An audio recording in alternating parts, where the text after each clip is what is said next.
हरि ओम चिंतन योगदासांचे प्रवचन क्रमांक 48 संसार भाग 1। एखाद्या शब्दामागे सौ असा शब्द जोडला की त्या मूळ शब्दाला बळकटी येते। सौ हा शब्द उत्कटता, निरंतरता, अखंडता, शाश्वतता इत्यादी दर्शवितो। उदाहरणार्थ, युक्त म्हणजे एकत्र असणे, संगतीत असणे। यामागे सौ जोडला की संयुक्त असा शब्द होतो।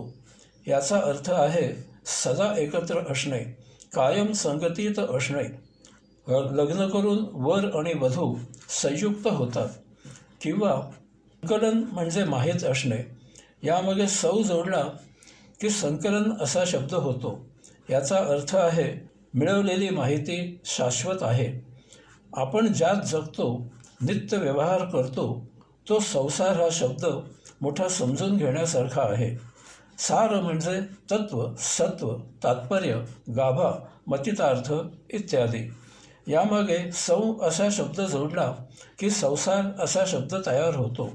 याचा अर्थ आहे आपल्या जीवनाचे तत्व, सत्व, तात्पर्य, गाभा, मूलभूत उद्देश जाणून त्याप्रमाणे जगणे, व्यवहार करणे, त्याप्रमाणे आचरण करणे, त्यासाठी जीवन वेचणे। काय आहे आपल्या जगण्याचे सार? आपण या विश्वामध्ये अकारण निरर्थक उगीचच आलेले नाही।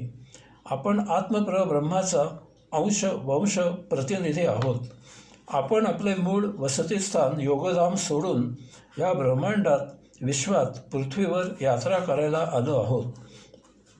या यात्रेमध्ये आपण आपल्या मातुलामधून, आत्मपरब्रह्मामधून उत्क्रांत झालेली सृष्टी अवलोकन करायची आहे, पाहायची आहे।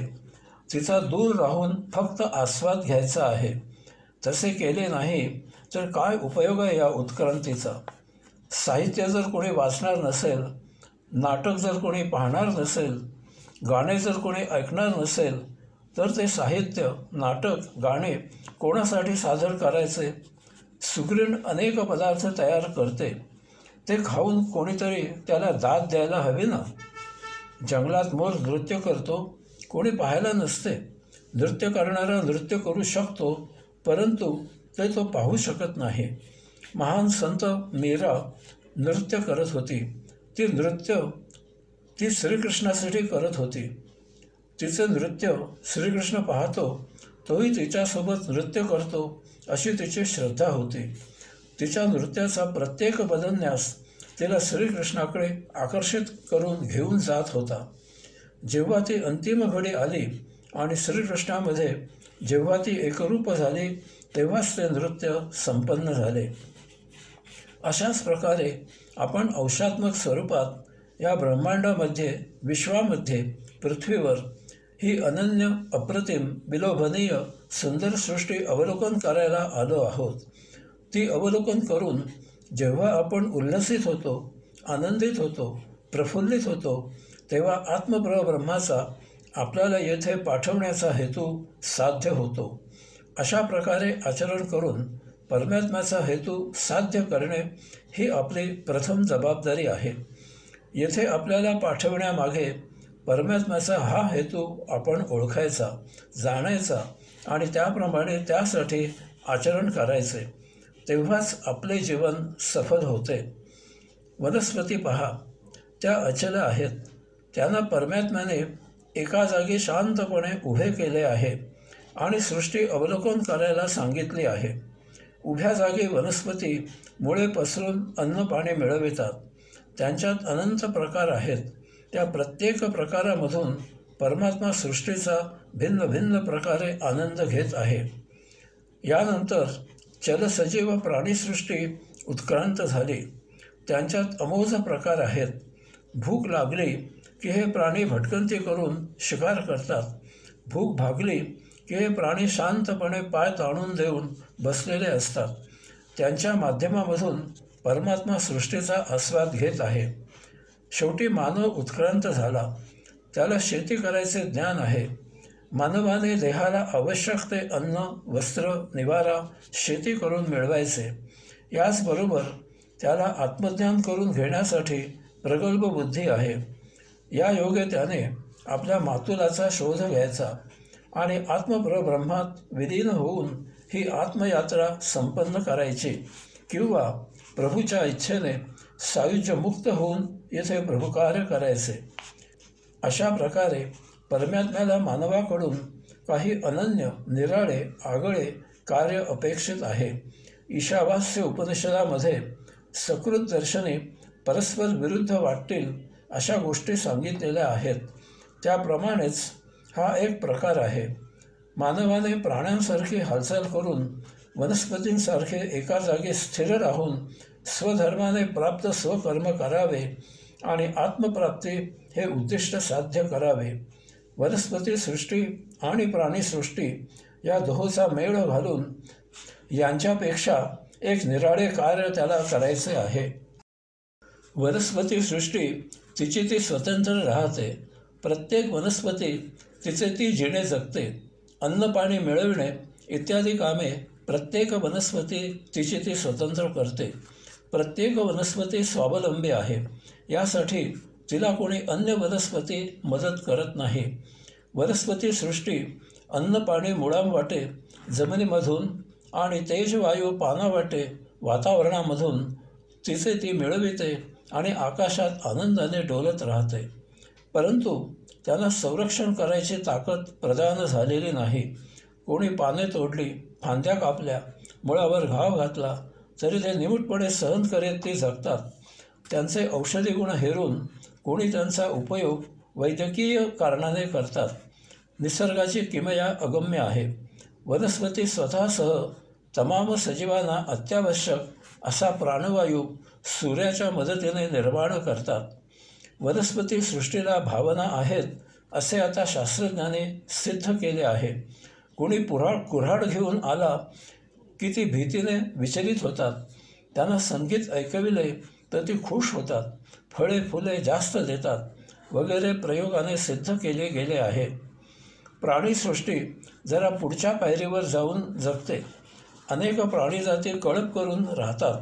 परंतु काही प्राणी एकटे स्वतंत्र त्यांचे ते राहतात. काही शाकाहारी तर काही मांसाहारी आहेत. आपापले अन्न शोधून मिळवतात. कोणी कळपाने शिकार करतात. अपत्य जन्माला येऊन मोठे होईपर्यंत तेवढ्या कालावधी प्राणी कुटुंब स्थापन करतात.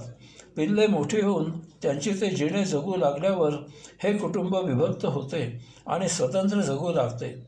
एकमेकांना विसरून जातात.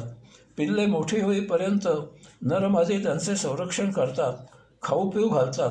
नंतर संरक्षण आणि अन्नपाणी याची सोय ज्याची त्याला आपापली करावी लागते. अशा प्रकारे वनस्पती सृष्टी, प्राणीसृष्टी पूर्णपणे निसर्गावर अवलंबून जगतात. त्यांचे आयुष्य पूर्ण नैसर्गिक आहे. या ब्रह्मांडाचे जगण्याचे त्यांना काहीही आकलन होत नाही. आत्मपरब्रह्माने जसा संसार थाटला आहे तसे त्यात ते जगतात. या योगे त्यांचे जगणे संचितमुक्त असते. यामुळे एका देहामधून पुढील देही मुक्त होत होत सहजच मानवी देह पोहोचतात. मानवाला स्वतंत्र बुद्धी, स्मृती, कौशल्य, मानसिक शक्ती, आकलनशक्ती, तर्कशक्ती, कल्पनाशक्ती वगैरे आहे. यामुळे मानव आत्मपरब्रह्माच्या संसारात स्वतःचा स्वतंत्र संसार थाटतो. तो कुटुंबात, समाजात राहतो. तो अन्न, वस्त्र, निवारा यासाठी शेती करतो. संरक्षणासाठी त्याच्याकडे सुरक्षित जागी राहणे याशिवाय अन्य पर्याय नाही. म्हणून त्याला शेतीसाठी आणि राहण्यासाठी स्वतंत्र स्वतःच्या ताब्यात असलेली जागा लागते. यासाठी त्याला एकमेकांचे सहाय्य लागते. परंतु दुर्दैवाने मानवाला मिळवताना किती मिळवावे याचा पोच राहत नाही. जितके कौशल्य असेल, संधी असेल तितके मिळवण्याची मानसिकता असते. या अप्पलपोटेपणाला मर्यादा राहत नाही. यामुळे समाजात गरीब आणि श्रीमंत असा भेद तयार होतो. व्यक्ती तितक्या प्रकृती असतात. त्यामुळे कुटुंबात, समाजात मतभिन्नता असते. या आणि अशा कारणाने संसार कटकटीचा होतो. समाजात कलह माजतो. तंटा, भांडणे, सूड, खून येथपर्यंत मजल जाते. अशा प्रकारच्या स्वार्थी वर्तनामुळे मानवांकडून अनेक प्रकारचा मूर्खपणा पढत मूर्खपणा केला जातो, तो किती केला जातो याला मर्यादा नाही. यासंबंधी कितीही लिहिले तरी ते कमीच होईल. त्यामुळे ते सांगण्यासाठी लेखणी झिजवण्यापेक्षा संसारामध्ये कसे राहावे अपेक्षित आहे, मूर्खपणा कसा टाळावा याचा विचार या लेखात केलेला बरा. मानवाला कुटुंबात, समाजात राहण्याला पर्याय नाही. यामुळे त्याला एकमेकांना सहकार्य करणे यालाही पर्याय नाही. याचप्रमाणे एखाद्यामध्ये ज्ञान, कौशल्य, संधी आहे म्हणून त्याने एकट्याने किती मिळवायचे, किती उपभोगायचे यालाही मर्यादा हवी. नाहीतर समाजात गरीब श्रीमंत, उच्च नीच, कुशल अकुशल इत्यादी असे भिन्नत्व निर्माण होईल आणि त्यांच्यामधील दरी, अंतर, दुरावा वाढत जाईल. सुस्थितीत असलेले स्वतःला कोणीतरी निराळे समजू लागतील, असे गरिबांना तुच्छ लेखतील. गरिबांमध्ये असूया निर्माण होईल. ते सुदृढ समाजासाठी धोकादायक आहे. यास्तव प्रत्येकाने त्याला अत्यावश्यक इतके जरूर मिळवावे. ज्यांच्याकडे मिळवण्याची जास्त सुविधा आहेत त्यांनी जास्त मिळवावे, आरामात राहावे, परंतु अवाजवे वर्तन करू नये. स्वतःच्या संपत्तीचे हिडीस प्रदर्शन करू नये. विशेष करून अकुशलांना हेवा वाटेल, त्यांच्यात न्यूनगंड निर्माण होईल असे वागू नये. कोणालाही खिजवू नये. सर्वांचा आदर राखावा. आपल्याला अन्न, वस्त्र, निवारा याच्या अत्यावश्यक गरजा, आवश्यक गरजा भागल्या की उरलेले धन उपेक्षितांना होत करुणा एक सामाजिक जबाबदारी म्हणून द्यावे. देताना दान दिल्याचा थाट नसावा. अनावश्यक गरजांना फाटा द्यावा. आपल्या कुटुंबाला पुरेशी जागा राहायला असावी. विनाकारण भव्य सदनिकांमध्ये राहू नये. त्यात कसलीही प्रतिष्ठा नसते. उलट संपत्तीचे घृणास्पद प्रदर्शन असते. याचप्रमाणे थंडी, ऊन, वारा, पाऊस, चोर, चिलट यापासून संरक्षण होईल इतपत व्यवस्थित कपडे असावेत. अन्न, वस्त्र, निवारा याचे अनावश्यक, भव्य, दिव्य, अवास्तव प्रदर्शन करू नये. संसार तरुण जाण्यासाठी दुरापास्त, दुःखमूळ, मायावी मुळीच नाहीये. आपल्याला अवास्तव, अकारण, अनावश्यक उपभोगामुळे तो दुरापास्त, दुःखदायक, मायावी होतो. कारण कितीही उपभोग घेतले तरी ते जर कमी, अपुरे होत असतील तर उपभोग घेतल्या घेतल्या तोच उपभोग परत केव्हा मिळणार अशी अभिलाषा असेल तर संसार तरुण पहिलं तरी जाणे कधीही होणार नाही. तो दुरापास्तच राहील. अवास्तव उपभोग घेतले की संसार दुःखदायक असणारच. कारण यामुळे शारीरिक त्रास होणारच, आर्थिक झीज सोसावी लागणारच, कुटुंब, समाज यांचे खडे बोल ऐकावे लागणारच. शिवाय उपभोगांसाठी अन्य कोणावर तरी अवलंबून राहावे लागते त्याची नाराजी ओढवणारच.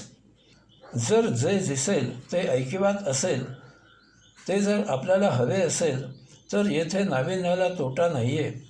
जितके जितके नाविन्याच्या मागे लागावे तितके तितके ते क्षितिजाप्रमाणे पुढे पुढे जात राहील. याला अंत नाही.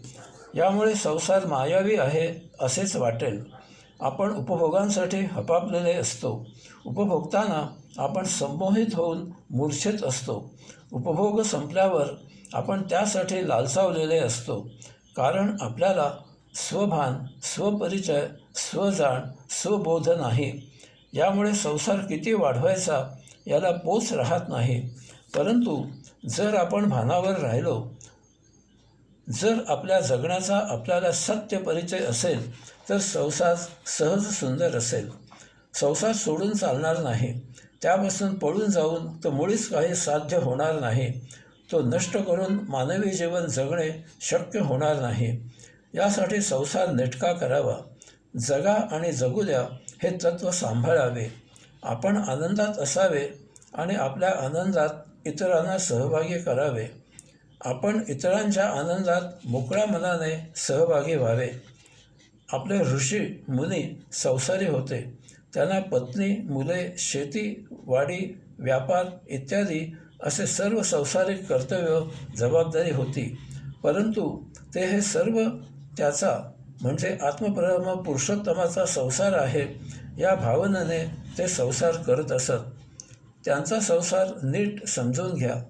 ते संसार स्वतःचा स्वतःपुरता स्वतःकरिता करत नसत, तर व्यक्तिगत जबाबदारी म्हणून ते मानवी प्रजोत्पादन निसर्गाचे सृजन करून सृष्टिनियम सुरू ठेवत असत. चरितार्थासाठी आवश्यक इतके धन स्वकमाईने मिळवत असत. कधीही अनावश्यक धनसंग्रह करत नसत. स्वतःचे कुटुंब असा संकुचित विचार त्यांना नव्हता. जास्तीचे धन मिळाले तर ते सामाजिक जबाबदारी ओळखून समाजाची उन्नती व्हावी, सामाजिक सलोखा नांदावा म्हणून असे धन गरजूंना मोकळ्या भावनेने एक वैश्विक कर्तव्य म्हणून त्यांचे संचित संपावे म्हणून निरपेक्ष भावनेने त्यांना देत असत, सामाजिक कार्य करत असत. आनंदात जगणे ही एकमेव भावना असल्यामुळे, त्यासाठी मर्यादित वस्तुजगत लागत असल्यामुळे, त्यासाठी मर्यादित कर्तव्यकर्म करून झाल्यावर त्यांना अध्यात्मासाठी भरपूर वेळ मिळत असे. यायोगे ते नित्यनियमित साधना उपासना करत असत.